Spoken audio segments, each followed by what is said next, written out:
Hey everyone. Tonight, I'm sharing a real spine-chilling story from Reddit. If you love horror, hit subscribe for more terrifying tales. Now, let's dive in. I apologize for being vague. I just want to remove as many signifiers as possible to keep my anonymity. Do note the events took place roughly at night, so it was quite dark. I was walking out to get my partner some soup and apples. She is pregnant and having trouble keeping food and liquids down. Before she asked about the apples, I had taken 5 of the 2 milligram THC gummies. It's perfectly legal. Since it was dark and getting to be time for our child to go to bed, I decided to take some since I hadn't planned on leaving our home for the evening. So the request caught me off guard. I couldn't drive, so I told her I would walk to grab the stuff. On my way to the store, about halfway through my initial walk, I saw a vehicle drive by me really slowly and stop at the stop sign at the end of the road I was on before you get to grocery store. The vehicle was possibly an roughly older 2000s, make blue-silver SUV. I couldn't get a good look at the emblem on the car, so I couldn't get the make or model. It, however, could have possibly been a Toyota RAV. They then turned really slowly and stopped for a moment. Then, they turned onto a smaller highway that should have been heading away from my location if they continued on that path. Probably going roughly 25 to 35 kilometers per hour for about a minute, and then drives off. I get to the store and grab my items. I was only 10 to 15 minutes in the store, and I start walking back to my house. I'm on my way back down the connecting road. I get to the end and turn left towards a small connecting road going into the neighborhood I generally walk through. I step to the left side of the road on this small connector, and a similar looking car from earlier pulls by me and starts to turn. It stops after it passes the stop sign at the main road into the neighborhood, and I stopped walking at this point. It stayed there, and I took another step. Once I had taken that step, the vehicle moved forward very slightly, then stops again.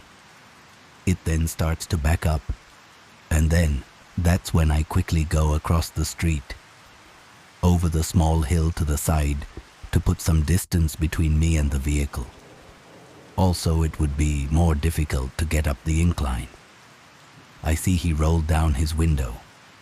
While I didn't get the best look, he looked like an older white man, maybe 40s or 50s. It was difficult to get the best view in the dark. Also, it looked like he had grayish facial hair. Not too long, more so like a fuller scruff. I couldn't see, but it looks like he had a hat as well. But what really threw me off were the glasses that looked almost like sunglasses. I stop for a second, and he doesn't say anything. I don't either. I wait for another couple of seconds, then I started running. I guess they drove off. I didn't really hear the vehicle. I ran about halfway down the street. I trip and fell over the ice that had accumulated on the ground. I look around to see if I can see the car again. I couldn't see it, so he may have turned around completely at this point. I contemplate if I should ask someone for help. I rang the doorbell on one of the individuals' homes in this neighborhood. I start talking to the boy, roughly 13-ish, and ask if his parents are home. I didn't want to say it to him, and I didn't want to scare the poor kid. I was pretty scared though. I explained to the mother that I believe someone is following me. While she's listening, she's calling for her husband. The husband comes and a car drives by. While being extremely nervous and emotional, I say that's the car. But upon further inspection, I see it was not. I quickly correct myself. I was asking them for help, but my mistake had broken their trust, and the husband tells me to go away. I did because I was extremely sorry for bothering them, I just wanted to get home to my family. Plus, I could get how now they were suspicious of me. I nervously ran through the neighbors' yards until I come up to where I can see car lights in front of the apartment complex in this neighborhood. I suspect if someone is following me, that would be a great place to camp out. Lots of cars come and go there at all times of day and night. I wait out of line of sight of the road and I start moving while still being out of sight. I hear it start moving. I quickly lay down by a tree in a neighbor's front lawn, and the vehicle comes, and it looks exactly like the vehicle that had stopped. It was also driving just as slow as last time. It also looks like the window is still rolled down. It goes by and presses the brake for a second while it slows and then starts to drive off again. I wait to see it's completely out of sight and I dash towards my home. I fell and my phone flew out of my pocket. I grab my stuff and continue to my house. I made it all the way home before the vehicle could come back around. Thankfully, if they are a creep, they don't know where I live. Once inside, I called out to my wife and told her what happened.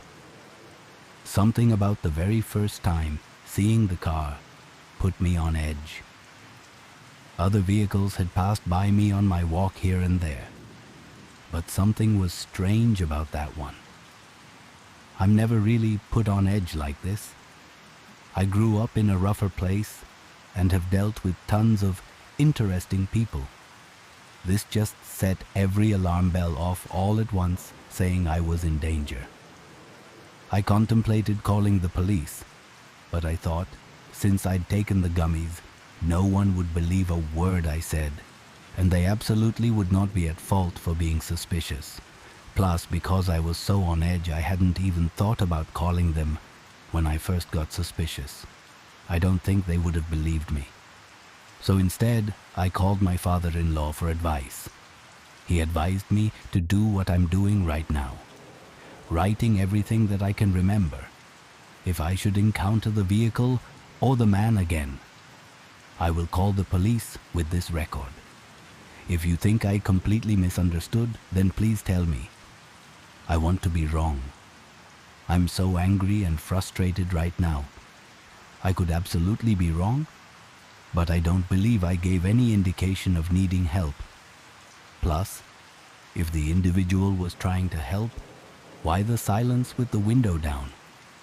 Why come back around by after I booked it out of there? Especially waiting there like you were expecting to run this way. TLDR. I may have been followed by someone who I believe had really bad intentions. Thank you so much for staying with me till the end. If you enjoyed this story and it sent shivers down your spine, please give this video a like. Your support means the world to me, and it helps me bring more stories like this to you. Don't forget to hit the subscribe button and turn on the notification bell so you don't miss out on the next chilling tale. Your subscription inspires me to create better and scarier content just for you. Until next time, stay safe, stay curious, and don't forget to watch your back. See you soon.